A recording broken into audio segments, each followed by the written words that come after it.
ঢাকা দক্ষিণ city corporation 2019-20 অর্থ বছরে মাত্র 513,96,00,000 টাকা,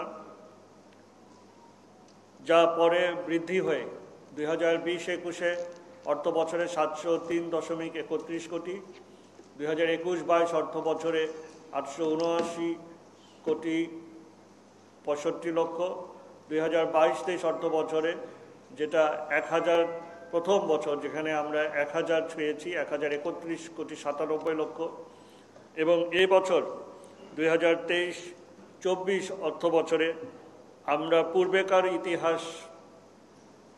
পূর্বেকার সকল ইতিহাসকে আমরা অতিক্রম করে আমরা নতুন ইতিহাস গড়েছি রাজস্ব আয়ের 1061,56,00,000 টাকা।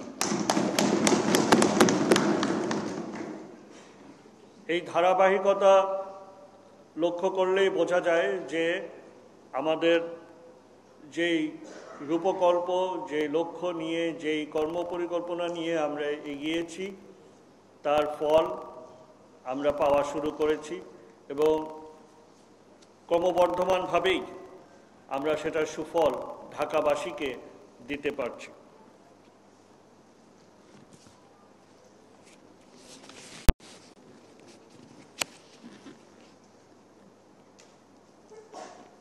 সেই ক্ষেত্রে একটি বিষয় আমি আবারও সকলের দৃষ্টি আকর্ষণ করছি যে আমরা দুর্নীতির বিরুদ্ধে আমাদের শূন্য সহনশীলতার নীতি অব্যাহত রেখেছি এবং এই সংগ্রাম চলবেই চলবে।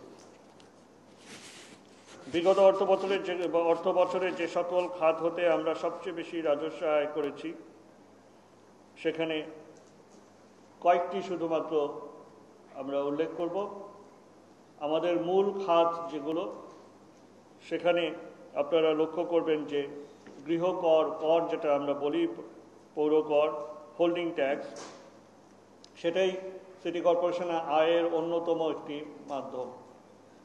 আমরা যখন দায়িত্ব নিয়েছিলাম 2019-20 অর্থ বছরে, তখন সমুদয় আয় হয়েছিল 182 কোটি টাকা।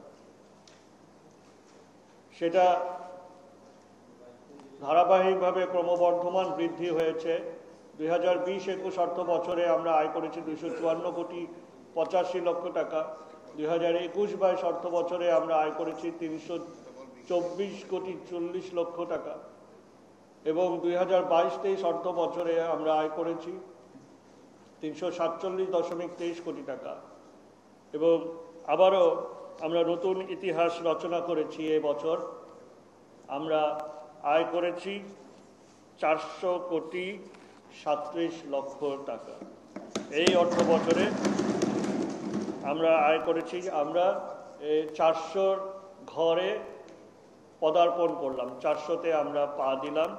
তার মানে এই 4 বছরেই 182 কোটি টাকার দ্বিগুণের বেশি আমরা শুধুমাত্র এই কর, হোল্ডিং ট্যাক্স থেকে আদায় করতে পেরেছি।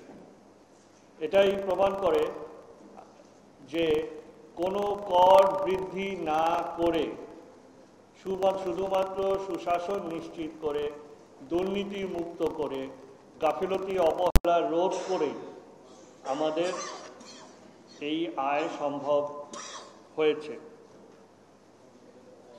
এই আয়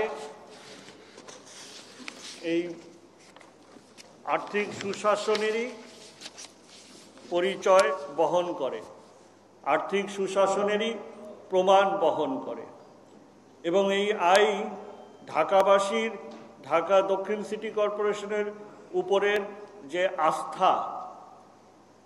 আস্থা ফিরে এসেছে, সেই আস্থার প্রমাণ বহন করে। এখন আর কর দিতে তারা, আমি বলবো যে অনীহা প্রকাশ করে না। এখন তাদের আস্থা, ঢাকাবাসীর আস্থার জায়গা হলো ঢাকা দক্ষিণ সিটি কর্পোরেশন।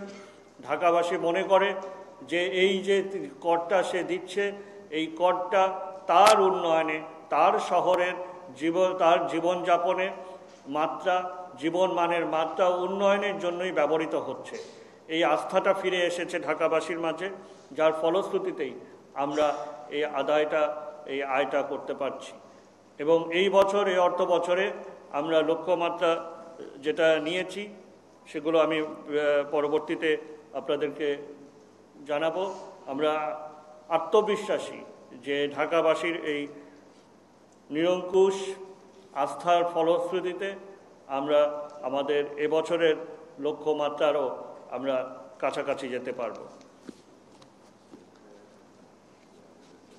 আমরা প্রত্যেকটি খাতেই নজর দিয়েছি এবং প্রত্যেকটি খাতেই আমাদের ক্রমবর্ধমান ধারাবাহিকভাবে আমাদের আদায় এবং আয় বৃদ্ধি পেয়েছে।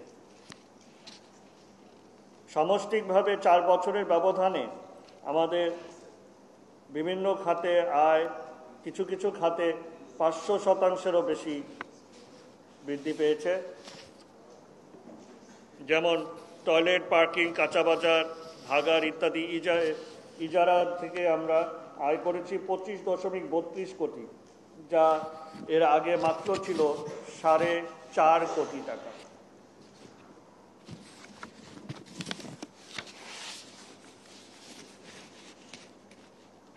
আমার ঢাকাবাসীর যে প্রাপ্য খাতগুলো রাজস্ব আয়, আমরা প্রত্যেকটিতে নজর দিয়েছি।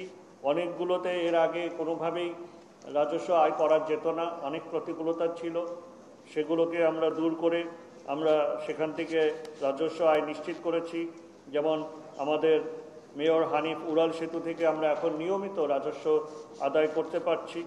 আমাদের বাজার সালামিতে আপনারা আরেকটি প্রমাণ আমাদের সুশাসন নিশ্চিতের ফলশ্রুতিতে আমাদের যেই বাজার এবং মার্কেট নির্মাণ এবং আমাদের যে মার্কেটগুলো, সেখানে আপনারা জানেন যে আমরা ব্যাপক কার্যক্রম নিয়েছি এবং এটা চলমান আছে।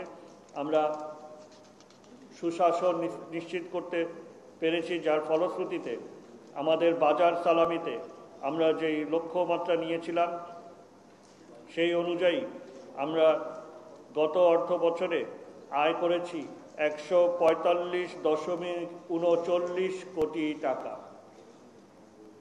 আমাদের আপনারা জানেন মাননীয় প্রধানমন্ত্রী তিনি আমাদের এসেছিলেন এবং তিনি বঙ্গবাজার পাইকারি যে আমাদের মার্কেট, যেটা আগুনে পুড়ে একদম ধ্বংস হয়ে গিয়েছিল, সেটার ভিত্তিপ্রস্তর তিনি নিজে এসে দিয়ে গেছেন, সেটা নির্মাণ শুরু হয়েছে। এভাবে প্রত্যেকটি মার্কেটে আমরা নজর দিয়েছি, নতুন মার্কেট আমরা নির্মাণ করছি এবং ইতিমধ্যে আমরা আমাদের মেয়াদের পূর্বেই আমাদের মেয়াদে শুরু করা মার্কেট আমরা সম্পন্ন করে আমাদের বরাদ্দ গ্রহীতাদের কাছে পূর্ণরূপে আমরা হস্তান্তর করতে সক্ষম হয়েছি।